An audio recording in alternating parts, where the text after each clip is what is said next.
Supreme court ने नैब तरमीम के खिलाफ चेयरमैन पीटीआई की दरखास्त पर फैसला महफूज कर लिया। चीफ जस्टिस उमर बंदियाल ने रिमार्क्स में कहा, वक्त ज्यादा नहीं, शॉर्ट और स्वीट फैसला देंगे। मेरी रिटायरमेंट करीब है, रिटायरमेंट से कबल फैसला सुनाएंगे। तमाम पैरकेन का मामनत पर शुक्रिया। आईनी मैंडेट से आगे नहीं बढ़ सकते, मुख्तसर मुद्दती इस्तिलाहात कर सकते हैं जिसके मुस्तकबिल का फैसला आइंदा मुंतखब हुकूमत करेगी। निगरान वजीर आजम अनवारुल हक काकड़ की इस्लामाबाद में गैर मुल्की मीडिया नुमाइंदों से बातचीत। कहते हैं, निगरान हुकूमत की बुनियादी आईनी जिम्मेदारी इंतखाबात में मुआवनत फराहम करना है। आईनी तौर पर हुकूमती निज़ाम में बड़ी तब्दीली नहीं ला सकते। परवेज इलाही की 3 MPO के तहत गिरफ्तारी का ऑर्डर मुअत्तल। इस्लामाबाद हाई कोर्ट ने साबिक वज़ीर आला पंजाब को रिहा करने का हुक्म दे दिया। डीसी इस्लामाबाद समेत फरीकैन को मंगल के लिए नोटिस जारी, आइंदा समाअत तक जवाब तलब। अदालत ने परवेज इलाही को आइंदा समाअत पर अदालत के सामने पेश होने की हिदायत कर दी। इलेक्शन कमीशन ने सिंध पुलिस में बड़े पैमाने पर तकर्रुर और तबादलों का नोटिफिकेशन जारी कर दिया। 1 एडिशनल IG, 8 DIGs, 31 SSPs और SPs के तबादले। खादिम हुसैन का एडिशनल IG स्पेशल ब्रांच से तबादला। IG कराची तैनात Asad Raza DIG south, Asim Khan DIG west, captain retired Ghulam Asfar को DIG ईस्ट जोन कराची तैनात कर दिया गया।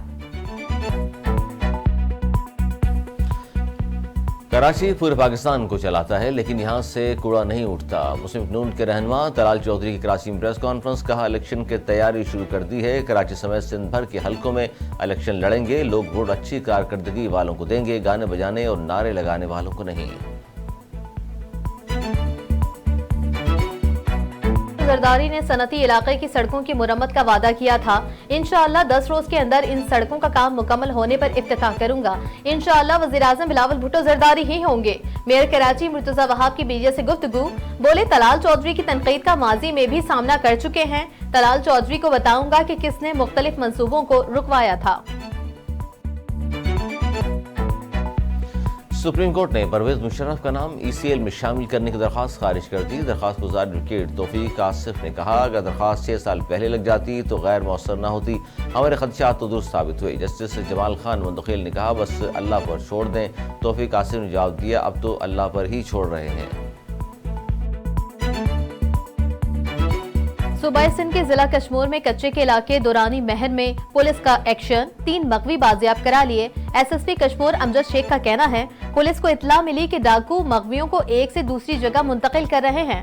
पुलिस मौके पर पहुंची तो डाकुओं ने पुलिस पर फायरिंग कर दी। जवाबी फायरिंग से डाकू मगवियों को छोड़कर फरार हो गए। निगरान वज़ीर दाखिला सिंध ब्रिगेडियर रिटायर्ड हारिस नवाज ने मोबाइल फोन को बुलज़बान से बचाने का आसान तरीका बता दिया। कहते हैं, मोबाइल फोन अंदर वाली जेब में रखें। शहरी खुद भी हमारी और पुलिस की मदद करें। मोबाइल रखें ही ऐसी जगह जहां से चोरी ना हो सके।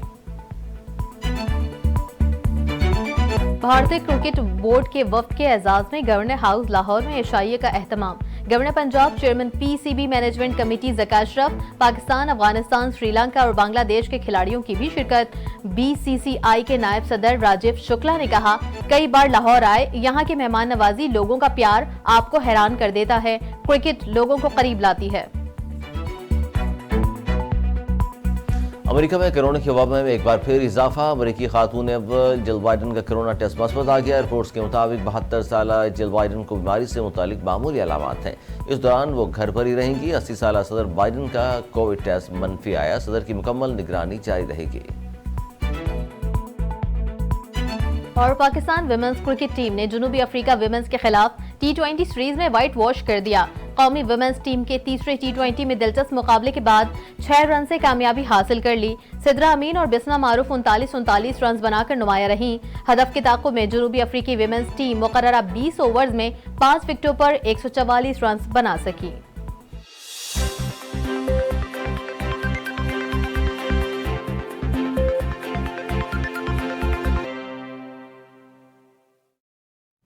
हेडलाइंस आपने जानी। बुलेटिन का करेंगे बाकायदा आगाज, लेकिन एक ब्रेक के बाद। हमारे साथ रहिए।